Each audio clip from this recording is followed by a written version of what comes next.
Prakritim Purusham Chaiva Kshetram Kshetrajnamevacha Yetad Veditumichhami Jnanam Jneyam Cha Keshava Sri Bhagavan Vacha Idam Shariram Kaunteya Kshetramitya Bidhiyate Yetadyo Vetitam Prahuhu Kshetrajnayiti Tadvidaha Kshetrajnam Chapi Mam Vidhi Sarvakshetreshu Bharata Kshetra Kshetrajnayor Jnanam Yatta Jnanam Matam Mama.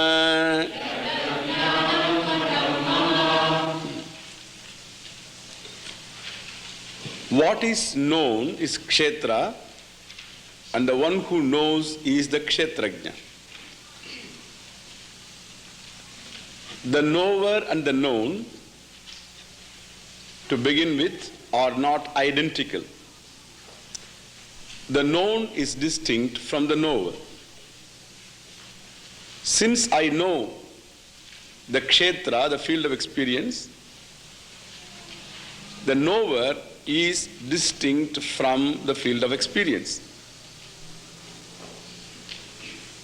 And the confusion is only from the body onwards. Nobody takes the world that he sees as himself. However dear the object is, he takes it as something dear to me, not as himself. But then the physical body is taken for himself. And therefore there is a confusion between I and idam. Idam means this. Between I and this physical body, therefore he says, idam shariram kaunteya. Hey Arjuna, Kunti putra Kaunteya, son of Kunti. Kunti is his mother. Hey Kaunteya Arjuna, idam shariram Kaunteya kshetramitya abhidhiyate. So what is abhidhiyate? It is known. Idam shariram, this body which is objectified by you, which is subject to objectification, which is known to you, is kshetra, not the kshetrajna. The one who knows the body is kshetrajna. Not only this body, even the one who abides in this body, a subtle body as you call it, in whose presence the body is alive, in whose absence the body is dead, that sukshma sharira, that is also sharira. Therefore, even that, he says, the mind, the sense organs, the hunger, the thirst, all of them are known to you. Therefore, the sense organs are mine not, the breath in my nostrils are mine not, the various thoughts that occupy my mind are mine not, and again, the various conditions that are there, again, this, my knowledge, the knowledge that I have acquired are mine not, in the sense, I know what I know. And again, the ignorance also am I not. Memories am I not. In the sense, the I is something that is free from all of them, in as much as it is something that is the content of the knower. The knower, I, the subject, is therefore distinct from the object. That's how we begin the whole inquiry. So the I is subject, I, the subject, is distinct from the object. The object beginning from ignorance onwards, up to the world that I see, all of them are objects. Then what is the I? The question is, what is then this I? The I can only be the nature of the knower, the very content of the knower. Suppose from the knower, the known is removed. Let us take like this. The knower of the field is distinct from the field. The field that he experiences is called kshetra. Now, from the knower of the field is eliminated. What will be left behind? Knower, is it? Knower of what? The knower, from the knower, the known is removed, what will be left behind? The knower's content. Because the content, the I, itself becomes the knower with reference to something known. And therefore, if the known is removed, then the knower becomes the very jnanam, the very knowledge that is called awareness. Therefore, I, whatever that we use the word I, so this I means only awareness. In Sanskrit, it is called Chit or Chaitanyam.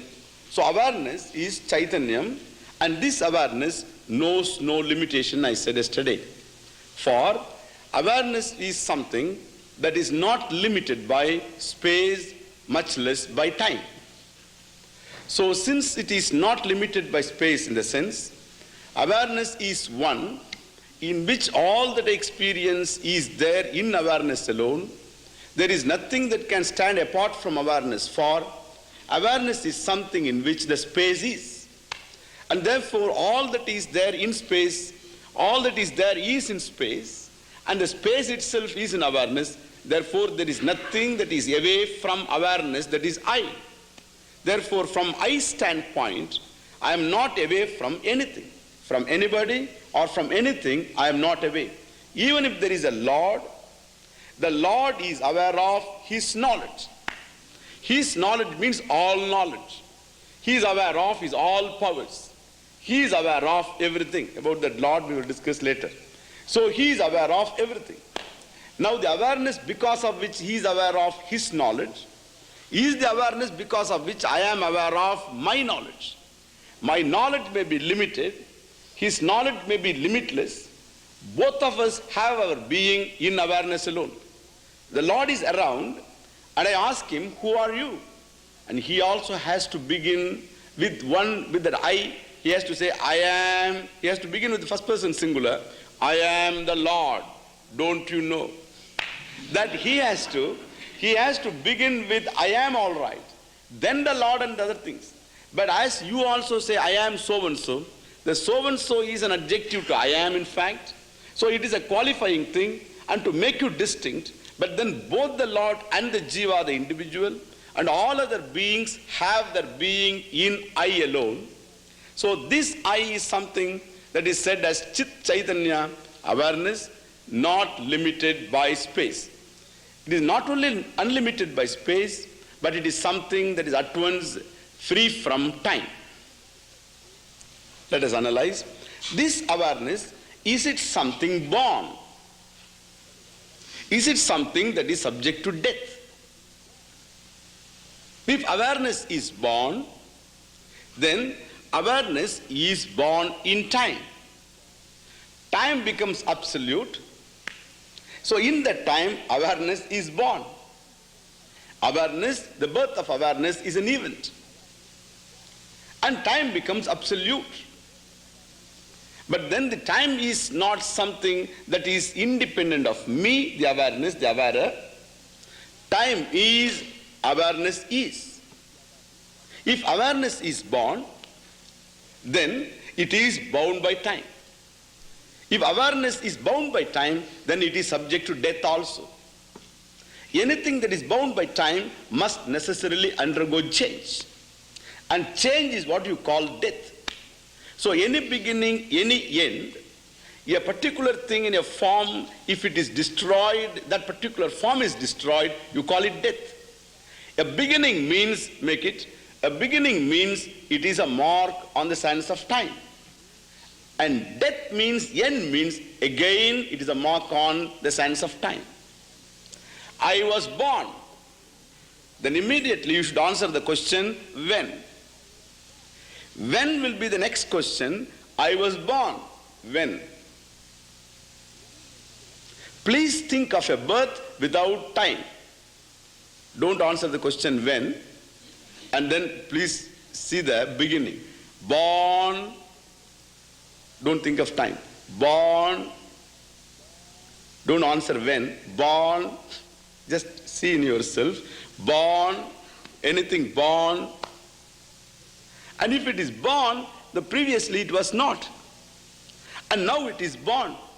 And therefore, there should be time for any beginning to take place. Born, time has come. Gone, time again. Gone when? If you got any doubt, go to a cemetery. You find a boat there lying. It is written there on a slab, on a marble slab. It is written born, so and so. Born, date. Dead, died, date. In between, a dash.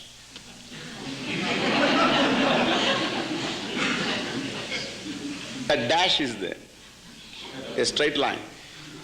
Born and straight he went to die. Born, dead. Birth is an event in time. Death is an event in time. Anything born is in time. And therefore it dies in time. If there is something that is not bound by time, it has neither birth nor death. This time itself is conceptual. You know very well, the time is relative in nature. From time to time, time changes in your mind. Suppose, so you understand what I've been talking here, then time goes. Just like that, time goes. Suppose you are sitting here to pick up somebody, then you are all sympathies with me. Why this man keeps talking all the time? And this because time doesn't go. An hour or two it doesn't go at all. Because you are not listening, you are not absorbed, your mind creates its own time series. When you are absorbed, as the scientist said, Einstein, he said, so if you are absorbed in something, time goes. And if you are standing on a hot plate, then you will understand what type of time it is. Now, you just think, he says, if you are talking to your beloved, time goes like that. Ours all develop wings. And then you find that they keep moving. Ours move like anything. Because you are talking to your beloved.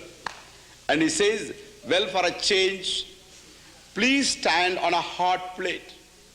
Hot plate, remember, a very hot plate on which you please stand for 1 minute. Have a stopwatch in your hand.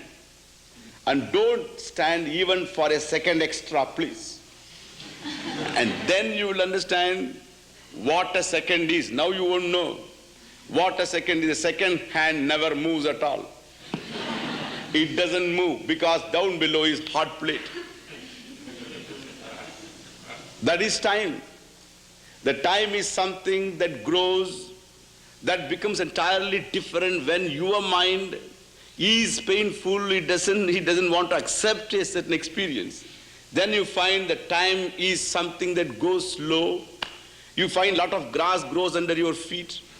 But then, when the time, if you are absorbed, the time goes like this.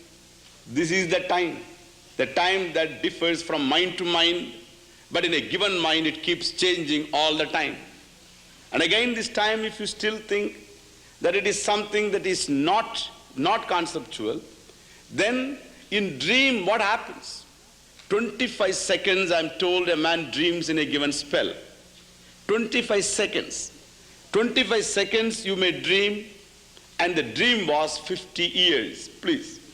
50 years of dream, 50 years of life, not dream, 50 years of life that he lives in dream, but then when he wakes up, he is only older by 25 seconds. In that 25 seconds, time is not just going like that. That is in movie. After 25 years, you'll find calendar fly. After 25 years, it is not like that. But here, so immediately the child becomes a man now, after 25 years. But here it is not so. But these 25 years that you experience in dream, they are very real, and it moves year after year. You have to live through the whole thing. And thus there, the experience is something very real as long as you are under the spell of dream. And in the dream, the mind sets a new time series for itself, and in that time series it gets itself cast and then goes through an experience. 1 second may be 1 year, 1 second may be 2 years, a second may be 3 years also. Thus the mind just creates a time for itself, a new time series for itself, and undergoes a type of experience where the time is its own time, in its own time, but it has nothing to do with the chronological time. So this time is something that is purely projected by the mind, appreciated by the mind, and again, when the mind is completely set at naught, when the mind is dismissed, means the thinking mind is dismissed as you do in deep sleep, you don't find there is any time. In deep sleep, do you experience time? You are sleeping and you are aware of time also. Is it true? You went to sleep. In the last camp I asked the participants to give me, to do a job for me. I was told that somebody did it, I don't know.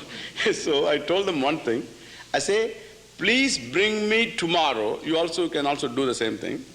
Please bring me tomorrow a piece of paper on which this one simply just the time is written. What time? The exact time when you go to sleep tonight. What should you do? When you go to sleep tonight, do one thing, then have a pad, letter pad, and a ballpoint pen, and your watch. Ballpoint pen is open, it is ready for writing. Keep them all together near just by your side, near the pillow. What should you do is a very simple thing I want you to do, and that is, the moment you go to sleep, note down the time and bring it to me. That's all what you have to do. It's a very simple job. Please do it and bring it to me. I hope I will receive some letters tomorrow. So these pieces of paper. The moment you go to sleep, the observer of time goes to sleep, and therefore the observer himself goes away. Where is the question of time being there? In deep sleep, I dismiss time, and still I remain without time. I am there very much pleased. The awareness is present in deep sleep also. Were it not, I can't say in the morning I had a good sleep and I didn't know anything.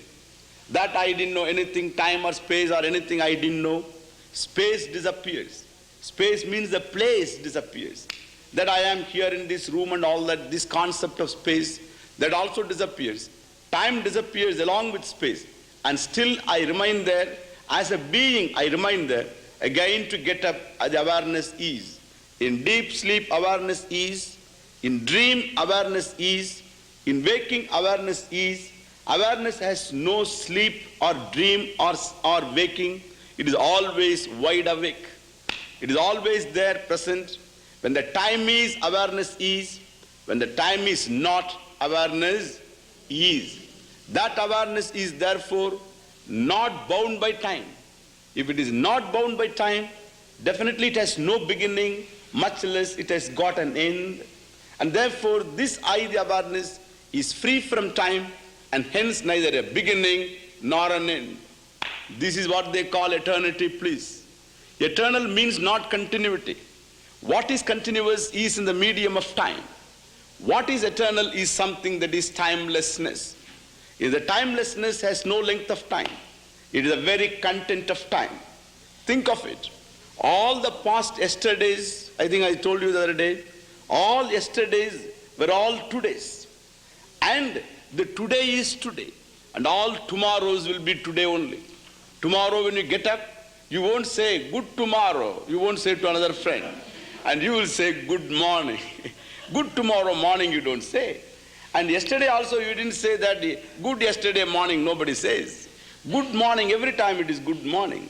So what is the past? Listen, the past when it obtained, it was present.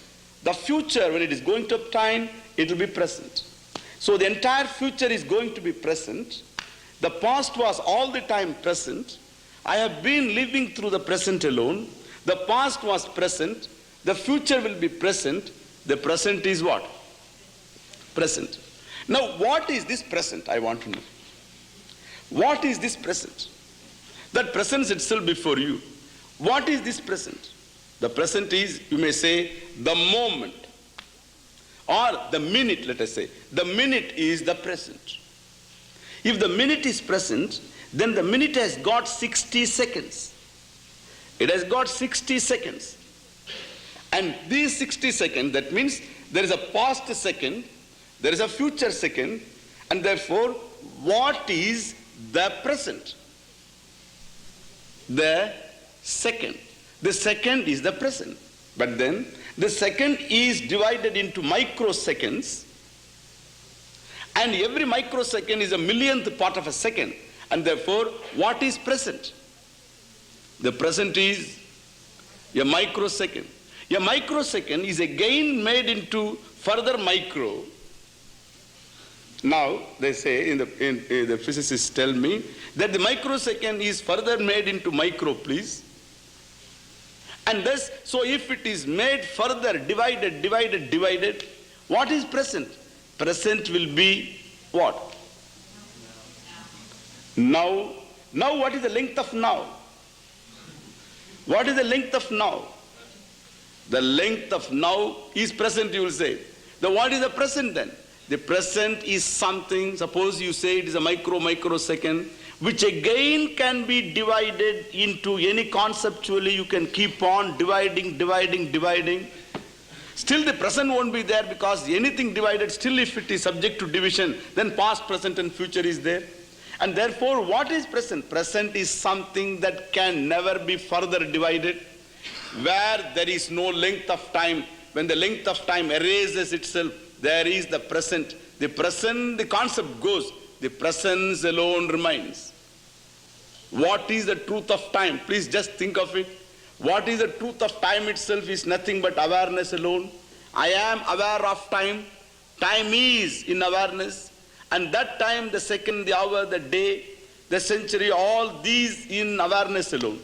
And that time itself, if I keep on reducing to the present, and the present becomes the moment, the minute becomes the second becomes the microsecond, and that again is divided, then what remains is, it is not the time is, then what is? Awareness is. Time disappears into awareness. That awareness, which doesn't involve time, which is not bound by time, which is the very content of time, and the time is just mithya, we call it, it is apparent, please. There is no such thing as past or present or future, but then the mind is capable of creating that, and therefore that time, which is the very content of the present moment, that is timeless in fact. That is the real soul of time, because time doesn't stand apart from the awareness. And that awareness, which is the content of time, which itself is therefore timeless, and that is called eternity, please. We all think eternity means it is something continuously remaining all the time like nobody's business. And therefore that which is now, as you said, the now, what is the real content of now, is indeed myself. So that is called eternal, the timeless, and therefore that which is in all the three periods of time. You can dismiss the physical world, you can dismiss your thought world, you can dismiss even your sleep. All these are the three states of experience that everybody gets into day after day. All the three of them you can dismiss, but you can't dismiss the dismisser. That awareness itself is the one into which all the three can resolve. So that awareness is not available for you to dismiss, for you are the awareness. Who is that fellow that is going to dismiss? So idam can be dismissed, aham cannot be dismissed. What do you see you can dismiss, what you are you can't dismiss. And therefore that which is not subject to dismissal, that which is not subject to any change also intrinsically, and that is what is known as satyam or sat. So awareness is chit, I is awareness chit, and it is also sat, means trikalepi tishtatiti sat. In all the three periods of time, past, present and future, that which abides without any loss and that is what is known as Satyam. So that which eludes the hands of time, that which doesn't subject itself to the influence of time, and that one is called Satyam, or real, or Sat. So awareness, I is awareness, free from all forms of limitation, as I said. In awareness is everything. Therefore, it has no spatial limitation, nor it has time-wise limitation. Awareness is all the time. There can't be a was for awareness. You can't say, I was awareness.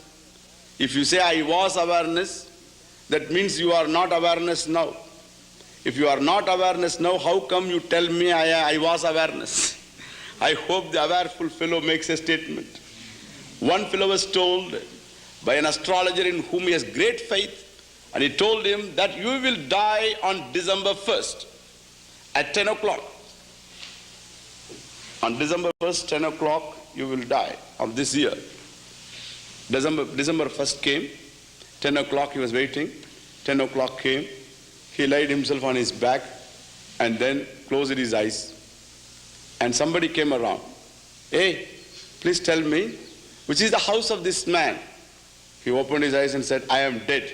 Don't ask me questions. Ask a man who is alive. So I am dead, he said.